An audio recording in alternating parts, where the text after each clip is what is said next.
Hello and welcome to FPL Mate, your best mate for Fantasy Premier League content for the 2022-23 season. My name is Dan and it's time for my Game Week 34 team selection video, and I'm going to keep this one a little bit shorter today just because it is 1 AM currently and this is the third video I've recorded today, but the grind must continue. So guys, if you do enjoy this one, please do leave a like, do subscribe if you are new around here, but first a quick word from our sponsor today.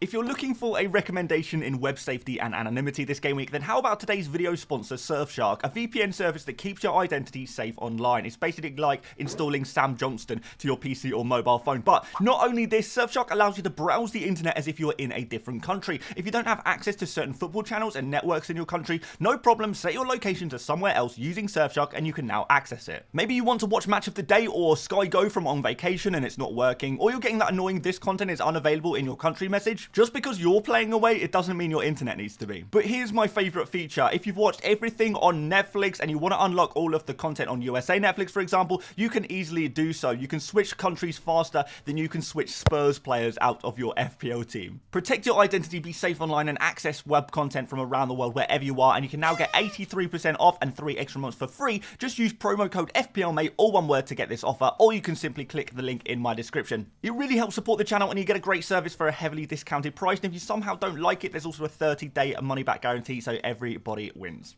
Alright guys, so Game Week 34 scores, and it wasn't too bad. 70 points, which has given me a rank rise all the way up to 80,000. I thought about doing the Fernandes and Kane switch to the likes of Salah and maybe Isak, but I decided in the end that Isak may be a little bit of rotation risk. He seems to just not play in the midweek slots, and I just kind of thought Harry Kane and Fernandes versus Salah, like, these players are decent players and hopefully they could come up quite well. I was kind of banking on Fernandes being fit and available. I wasn't 100% sure if that was going to happen or not, but evidently he was available, and now he's going to be available for Game Week 34 as well. So I saved my transfer. Information is power, and it's paid off this time, which I feel quite fortunate about, to be honest. On another occasion, maybe I wouldn't be so lucky, but overall the team's done really well. Captain Haaland coming in clutch. Rashford is back, baby. Kane doing very, very well as well with 2 assists and 3 bonus points, and once again the defenders in this game are useless unless they play for Aston Villa. So yeah, all about the kind of forward players. Solly March with the assist as well. I'm very, very pleased with the results for this game week, guys, and I'm really looking to continue to push towards the top 50,000. That is my target. I feel like it's possible. I really, really do. Just got to keep that form going, and I'm going to show you how I'm thinking of doing exactly that in the big double game week, Game Week 34, that could be so, so crucial for how so many of us finish this season.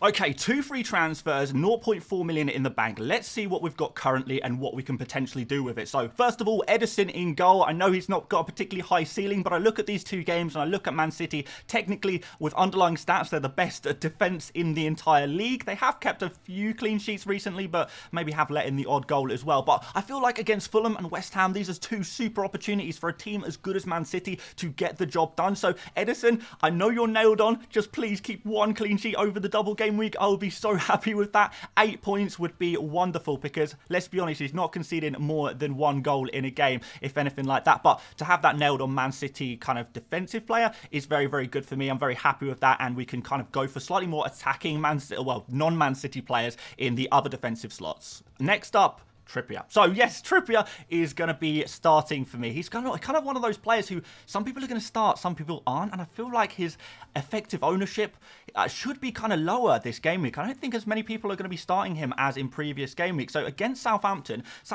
just failed to score against Bournemouth, one of the weakest defences in the league. Surely, finally, we're going to get a clean sheet from Newcastle. Surely this is the time, and maybe an assist here as well. But Trippier hasn't been getting too many points recently, so I definitely understand why some people would bench him, but I feel like if Trippier is going to do well in any game, surely it's got to be this one. Next up, Chilwell, and yeah, Chilwell is going to be a placeholder, so I'm not going to spend too much time on him. It's time to go. Chelsea are just doing so badly at the moment. We've got a fixture away against Arsenal, and you can say Arsenal are kind of failing at the moment too, but Arsenal score goals, and that's just a fact, even if they can't quite defend. And Chilwell and Chelsea is just not doing it for me, and I feel like going for Chilwell has to be one of the biggest mistakes of my season, really. in recent game weeks anyway. It's just a transfer that hasn't paid off as well, so I'd be very glad to get rid of him. Next up, Luke Shaw, who I'm a little bit more happy with. I don't think that the Man United's double game week is amazing. Aston Villa and Brighton, particularly in terms of defenders, but you never know. Luke Shaw, even if he plays at centre-back,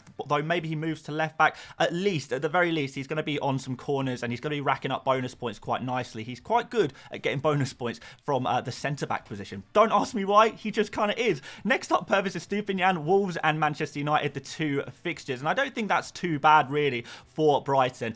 Wolves is definitely an opportunity for a clean sheet. Manchester United, not so much, but Brighton are, again, another team struggling to keep clean sheets, but that's pretty much applies to every team in the Premier League at the moment. But what I like about Estupiñán is that he's very, very attacking, and hopefully he's going to get some attacking returns at some point in all of these fixtures he has coming up. Next up, Bruno Fernandes in midfield. Aston Villa and Brighton are the two fixtures, and Bruno Fernandes, once again, even though he only got one FPL return, I mean, at least he got an FPL return this time, he looked phenomenal. Every time he plays for Manchester United, he looks so good. He looks so good to getting an absolute mega haul, and the exact same thing happened against Spurs. He was so close to scoring. You know, he could have got a couple of assists in that game.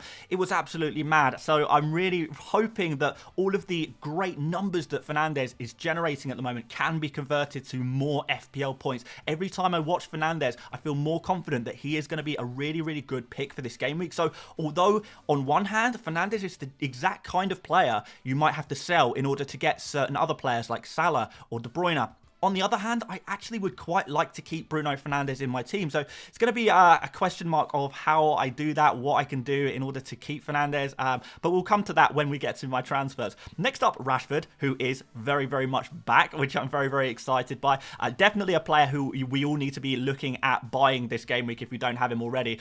Potential, like kind of maybe a real differential captain option, but probably not. We're all going to captain a certain man who we'll speak about shortly. But yeah, Rashford is just, he's back, and that's really good to see. Right in time for the double game week. We're hoping for a big one from Rashford. Next up, McAllister, who, despite the fact he was playing a little bit deeper in the number 6 position, he actually was generating quite a lot of expected assists and taking the odd shot on as well. We know he's on free kicks. We know he's on penalties as well. And you never know when you're going to get one of them. Particularly in a double game week, you've got double the chance of getting these kind of results. So, look, it's not ideal. I would rather have Kaoru Mitoma in this position, but I don't think it's worth a -4 in order to make that transfer. So I'm just going to roll with McAllister and see what he can do for me. He is a player that you do depend a little bit on luck to get a good result out of, but hey, FPL is a part of luck, so you can't have everything 100% predictable in your team all the time. Sometimes you just got to have those odd lucky picks that sometimes come off, sometimes don't. Maybe that'll be this week for McAllister. Who knows? Finally, Solly March in midfield, who is a player I'm much more confident about. Incredible underlying stats. Guys, please do go check out my buy, sell, keep, avoid video that I uploaded. Would be last night for you guys. Yeah, check that out to see some of Solly March's numbers because they're incredible and they're so much better than any other Brighton player at the moment. So he really, really is a key player, and I'm expecting huge things. I think he's going to genuinely be, and I know I'll get stick for this, I think he's going to be one of the highest scoring players between now and the end of the season. I think only Haaland is going to beat him for points between now and game week 37 probably. Speaking of which, Erling Haaland, he's up front. He is playing against Fulham and West Ham, and he is going to dominate both of them. Even if he doesn't play all of the minutes, it doesn't matter. He'll score a brace in the first half and then get substituted off. Who cares? He'll get all the bonus points as well. This guy is a machine. He is so good, and yeah, he's just like the perfect player to own in a double game week like this. If you still have your triple captain, play it on Erling Haaland. If you are thinking about captaining someone different, think again, because there is no other option. This guy is too good, and he's going to destroy anyone. And I know a lot of people are going to go differential on captaincy, and I'm really just betting on Erling Haaland just absolutely blowing them out of the water, because sometimes you just got to play safe, and because it's just so obvious. And finally, we got Harry Kane up front at the moment, away against Liverpool. Liverpool obviously can concede a goal or two, and also Kane, like, he just gets FPL returns. He is so reliable in FPL, and it would really pain me to have to sell him, but that might be something we have to talk about. Anyway, guys, going on to the bench, we've got Kepa away against Arsenal. No double game week. that means he's not starting in my team. Martinelli against Chelsea, who, to be fair, I have thought about starting Martinelli at home against Chelsea over Trippier and backing the attacker, just because, like, the defenders have just not been working out at all. So, in a way, why am I playing 4 defenders? So, it's a consideration. It's something that I may switch around as we approach the deadline. I have to think about this one. We've got Watkins in there away against Manchester United, Botman at home against Southampton. Not particularly bad picks, but when we've got all of these double game week players, you just don't back these ahead of the players that are currently on pitch. You're always going to give yourself more of a chance with the double game week players. So we are missing Liverpool players. I'm sure a lot of you guys have noticed, Dan, you have no Liverpool players in your team. Well, it's a good job I have 2 transfers, and I definitely need to use them on getting Liverpool players. And let me show you a couple of options that I have at my disposal, and I'm sure you guys are going to have similar kinds of options. I'll kind of weigh up the pros and cons of each one. Alright, so my first option is to make 3 transfers: Kane to Diogo Jota, Chilwell to Trent, and Martinelli to Grealish. And that's going to give me 11 doublers, and it will allow me to bench Trippier. So I won't need to worry about single game week players at all. We'll have a full team of 11 doublers, which is absolutely amazing. I really like Diogo Jota. I think he's a real high upside pick. And I know a few people are worried about his minutes, but to be honest, I don't care. I really, even for 120 minutes, if he plays that over the double game week, I would be really, really pleased with that, with the 2 great home fixtures that Liverpool have. So I would be absolutely fine with that. I feel like he is the man in form at the moment, and when he hits the streak, he is just unstoppable. Really, really good despite blanking in game week 33 as well. So once again, he seems to be the man. He's the man to score the goals at the moment for Liverpool. We know Liverpool are going to play full strength for the end of all the way to the end of the season to try and get their top 4 solidified. But for now, yeah, I just want to say, Diogo Jota, if you are brave and you fancy taking a punt on him, I think that's absolutely fine. Making that downgrade from Kane to Jota will allow me to upgrade Chilwell to Trent. And Trent, I think, is a really important player for this double game week, because we've got a possibility for clean sheets potentially there. You know, we look at some of these fixtures in it, there's definitely potential for clean sheets for a Liverpool team that doesn't really keep clean sheets. But what is more important is Trent is generating bonus points. He's creating for his teammates as well. And I feel like this is one of those game weeks where Trent could genuinely hit a 15-pointer in a double like this. It's definitely on the cards. And therefore, I feel like I've got to have him in my team. I've got to make way for him somehow. I think he's one of the most important players to bring in. And finally, I've got Martinelli to Grealish here, which is the one I'm not as convinced by. Grealish, I think, is a good pick, but at the same time, is there going to be a little bit of rotation now that that Arsenal game is out the way? And maybe Grealish, his legs are going to be saved a little bit, or he's going to get substituted off earlier. And is he as explosive as certain other players? I'm not totally sure he is. But yes, I do want to get that third Man City player, but is Grealish the answer to that? Well, there is another option, and that is to make 3 transfers. So the 3 transfers would be Kane to Alvarez. Oh, that's a bit interesting. Chilwell to Trent, and then Fernandes would be sacrificed in order to get either Salah or De Bruyne. But obviously, if I went for Alvarez, I couldn't get De Bruyne. I would have to do Kane to someone else, maybe someone like Isak potentially there, or I could just downgrade all the way to Greenwood, and then I would not have, you know, Alvarez there. But if I did, to be fair, I mean, I prefer Salah to De Bruyne if I'm keeping him for the long term anyway. On a free hit, I think I'd go for De Bruyne, but if not on a free hit and I want to keep the player long term, I would prefer to have Salah just because he's more nailed on. And I am a little bit worried about De Bruyne's minutes. Kind of came off with a little bit of a niggling injury, which was quite unfortunate for him. And yeah, I just feel like his minutes are going to be managed, where therefore Alvarez is going to come in. He's going to have some minutes off Haaland. He's going to have some minutes off De Bruyne, taking each of those players' places in the Man City team. And Alvarez is really, really high upside as well. So Alvarez, Trent, and to bring in Salah as well. I feel like this is a really risky but really interesting kind of trio of transfer moves. Alvarez just has that high ceiling. It's high risk, high reward, but it's even higher risk, even higher reward than the Diogo Jota move, and perhaps it's a little bit out of my comfort zone. At the same time, I kind of like Fernandes, and Salah has been playing quite wide recently, so do I actually need Salah? For a lot of you guys, you're going to say, yeah, I need to have Salah. I just need to have him for my own peace of mind. I know everyone's going to own Salah. He's a really important player to own. Completely get that. But I think I am brave enough to go without Salah. So let's have a look at this third option. And that is basically a modification of my first option. And that's just to make 2 transfers. Kane to Diogo Jota, Chilwell to Trent, and then play Trippier as my kind of 11th man, my only single game week player. And I do like this, and I'll tell you for why. It's because it leaves a Man City slot open. I don't don't know what the situation is going to be with Grealish. I don't know how fit De Bruyne is right now. Do I want to go for a punt on Alvarez? Maybe. But do I want to do that right now if I don't have to? Maybe not. Maybe I can wait and avoid Man City players if I think everyone other than Haaland and Ederson is going to be rotation risk. I don't really want to double up on the defence and try and nail down a nailed on Man City defender. Don't really want to do that either. I want to go for another Man City attacker. So maybe I wait it out, I analyse the situation, and we'll see when we get to maybe next game week or the game week after, or Man City's next double game week in 37. Maybe we'll bring in our third Man City player by that point. Maybe go for a really risky one, try and work out rotation patterns. Again, it's going to be a situation where information is power, and sometimes if you're not sure about a move, then maybe do nothing. I like the first option I've got here a lot, but what I don't like is that Martinelli to Grealish for a -4. Am I convinced that Grealish is going to outscore Trippier by 4 points?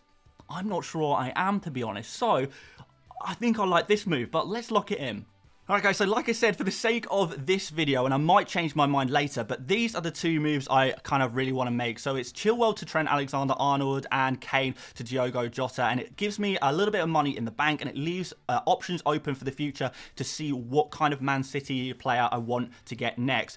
Grealish would be nice to have in my team, of course, but I don't actually mind playing Trippier, and I'm not sure I'm willing to get Grealish to replace Trippier for a -4, particularly if I think there might be a minutes risk there. So I'm not going to do it. I'm going to try and just stick with using my free transfers, going for 2 moves, getting 2 Liverpool players that I think can cover Liverpool. In an ideal world, I'd have Salah in here as well, but we don't live in an ideal world, and I've got to think about the future of my team as well. I'm going to bag Fernandes for now and for his future double game week as well, so I'll save myself a transfer of trying to get Fernandes back into my team later as well.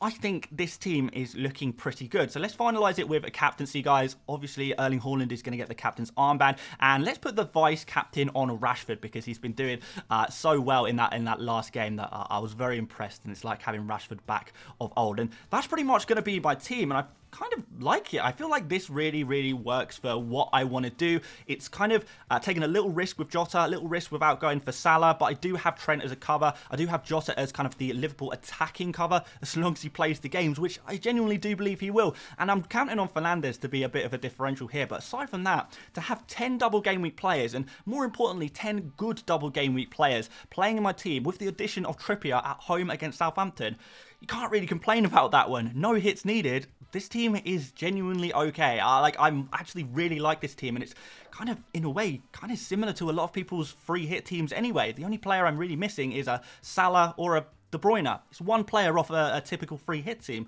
I'm pretty happy with that. So yeah, this is what I'm rolling with. Thanks for watching today, guys. If you did enjoy this one, please do drop a like, do subscribe if you're new around here, and I'm going to try and squeeze in one more video before tonight, and then it will be deadline stream on Saturday. But aside from that, guys, thank you so much for watching once again, and I will see you later, mates. Bye-bye.